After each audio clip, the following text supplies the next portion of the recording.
હવે આપણે આવીએ ટાઈમ મેનેજમેન્ટ ઉપર. આ બહુ જ અગત્યનું છે. અપ્રોચ તો મેં તમને કહી દીધી, પણ ટાઈમ મેનેજમેન્ટ તો શીખવાડું તમને. ટાઈમ મેનેજ નહીં થાય તો સાહેબ પેપર છૂટી જશે.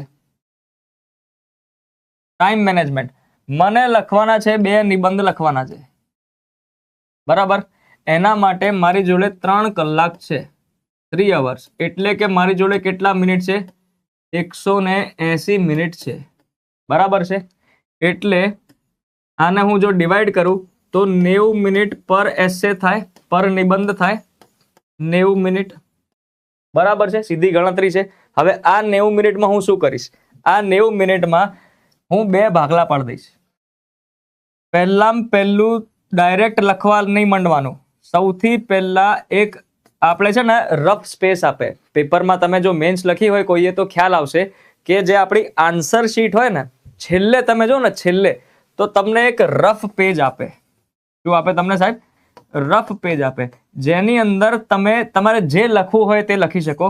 એટલે ગાળો બાળો નહીં લખવાની, સ્ટ્રક્ચર લખવાનું, બરાબર. અમુક લોકો કશું બી લખતા હોય, સર પ્લીઝ માર્ક્સ આપી દેજો, ભગવાન તમને દયા આપશે, ના ઘણું બધું લખી દે છે.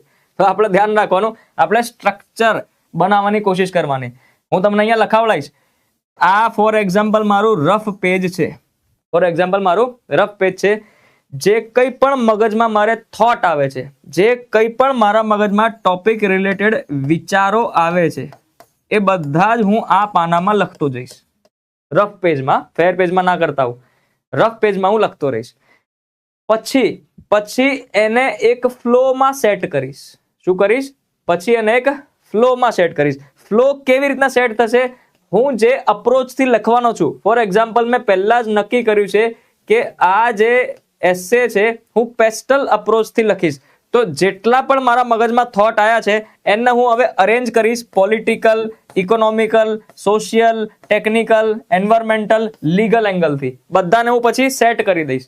અને જેમ આટલું મારું કામ થઈ ગયું, બસ વાર્તા પૂરી, મારું સ્ટ્રક્ચર તૈયાર થઈ ગયું છે. હવે હું લખીશ, બરાબર. એટલે ધ્યાન રાખવાનું છે, એકદમ ધ્યાનથી અહીંયા સાંભળજો. સૌથી પહેલા મને ખબર છે મારી જોડે એસે નંબર 1 છે, એસે નંબર 2 છે. પહેલા હું શું કરીશ? સ્ટ્રક્ચર બનાવીશ. પહેલા એસે નો હું શું કરીશ? સ્ટ્રક્ચર બનાવીશ. પહેલા સ્ટ્રક્ચર બનાવીને પછી એસે નંબર 1 લખવા જઈશ. સ્ટ્રક્ચર સાહેબ કેટલા ટાઈમમાં થઈ જવું જોઈએ? સ્ટ્રક્ચર મારું 20 મિનિટની અંદર થઈ જવું જોઈએ. કેટલા મિનિટની અંદર? 20 મિનિટની અંદર. અહીંયા જો 30 મિનિટ કર્યા તો આ બાજુ લખવામાં તમારે સ્પીડ વધારે રાખવી પડશે, બરાબર છે. અહીંયા 20 મિનિટમાં મારું સ્ટ્રક્ચર એકવાર તૈયાર થઈ ગયું. હવે વધ્યા 70 મિનિટ, એટલે બીજા 70 મિનિટમાં હું મારું એસે લખીશ. અને મને ખબર છે કે મારે કેટલા પાના ભરવાના છે સાહેબ?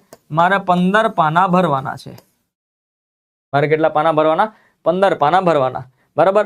સમયના હિસાબથી 15 પાનામાં 70 મિનિટ. તમને એક પેજના હું જો 5 મિનિટ બી ગણતો હોઉં તો ટાઈમ જોઈ લો તમે, બરાબર. મારે સ્પીડમાં જ લખવું પડશે. સ્પીડ તમારી વધશે, 5 મિનિટમાં આરામથી લખાઈ જાય. યુપીએસસી વાળા એક પાનાને 3 મિનિટમાં લખે. જીપીએસસીમાં થોડું વધારે ટાઈમ મળે છે, 5 મિનિટ આપણે મળે છે. એટલે જનરલ જીએસ પેપરની વાત કરું છું. એસએમાં તો બંનેને સેમ ટાઈમ મળે છે. સો યુપીએસસી વાળા જે મેન્સ આપતા હોય એમની સ્પીડ ઓલરેડી બહુ હાઈ હોય, કેમ કે એ લોકોને ખબર છે કે 6-6.5 મિનિટની અંદર જીએસ નો આન્સર લખવાનો જ છે. એટલે એક પાનું જે છે સિંગલ સાઈડ 3 મિનિટમાં મારે લખવાનું જ છે.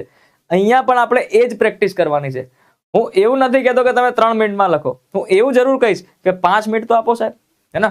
કંઈક તમને હજુ એક સારો વિચાર આવી જાય, જો તમે અહીંયા ના લખ્યો હોય તો એને પણ ઉમેરી દેવાનો. એટલે 5 મિનિટ આપણે રાખીએ. ડન છે? હા.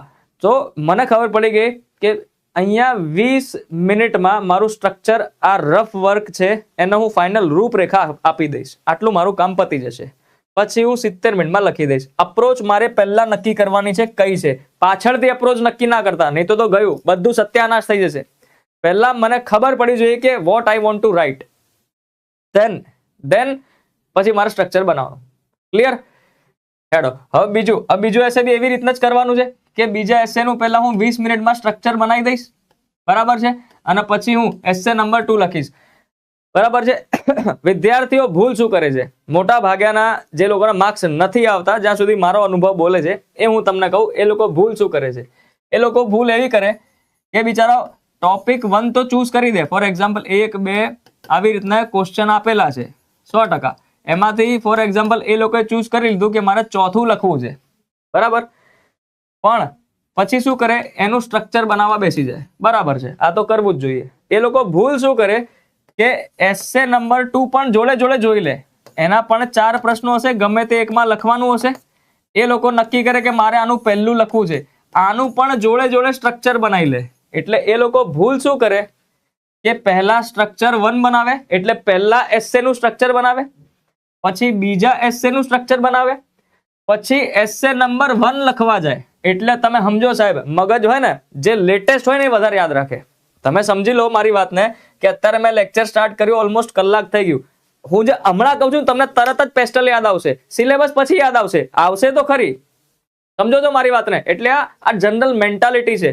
તો તમે સમજો એ જે વ્યક્તિ છે એનું મગજ અત્યારે શેમાં સ્ટીક હશે, સ્ટ્રક્ચર નંબર 2 માં, અને પેલો લખવા જશે કયું, એસે નંબર 1, પતી ગયું, ટુકડા સાફ થઈ ગયા. કેમ કે આ મેથડ રોંગ પ્રેક્ટિસ છે. જો હું પહેલો સ્ટ્રક્ચર બનાવું તો મારે પહેલો એસે લખવો જોઈએ, જો હું બીજાનું સ્ટ્રક્ચર બનાવું તરત જ મારે બીજો એસે લખવો જોઈએ, બરાબર. એટલા માટે રોંગ મેથડ અપનાવશો માર્ક્સ નહીં આવે. એટલે જ હું તમારી માટે અહીંયા આવ્યો છું, બધી જ ટેકનિકો તમને કહીશ.